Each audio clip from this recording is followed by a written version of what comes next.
Keeping It Real with Cam Marston is brought to you by C2 Wealth Strategies. My buddy Walt bought a brand new pearl white Lincoln Corsair about 3:30 in the afternoon one weekday early this past December. At that very moment, his daughter was getting a root canal, and it wasn't a coincidence. She keeps an eye on Walt. She keeps him out of mischief. Walt asked his healthcare assistant to drive him to the car dealership, and before his daughter was out of her root canal, Walt was in a new car. Even with chronic shoulder pain from 2 torn rotator cuffs, he'd test-driven it, signed the papers, and was on his way home. Walt, by the way, is 90 years old. Walt's daughter calls her dad naughty.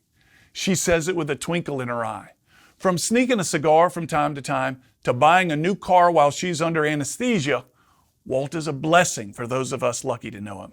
He's one of my favorite people in the world, and you'd have a hard time not liking him.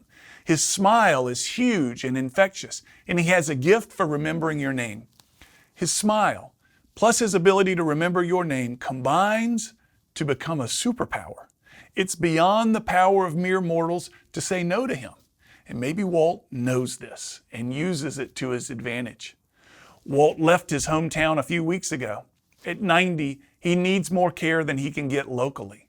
His mischievousness is now the challenge of his other daughter, and Walt is now in Clemson, South Carolina, in a facility that allowed him to bring his 13-year-old dog, Jasmine, who wanders the facility freely. Jasmine is a rescue dog famous for her friendliness, which she likely learned from Walt.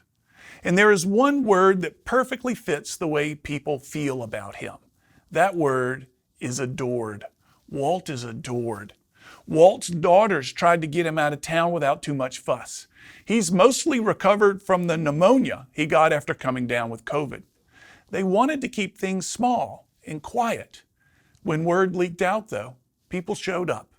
One special guest was the main character from the Mardi Gras Society where Walt was a member and rode on a Mardi Gras float for 35 consecutive years. That character, Folly, doesn't show up outside of Mardi Gras in full costume for just anyone. Folly came to wish Walt a good trip, and from the pictures I saw, Walt just ate it up. There's a signature look of people whose lives have been lived in joy. It's an easy smile, the eagerness to share a fun story, and hordes of friends who cherish the mark that person has made on their own lives. I'm lucky and grateful to have been one of Walt's friends. Knock 'em dead in Clemson, Walt. I know you will. You'll be missed here. I'm Cam Marston, and I'm just trying to keep it real.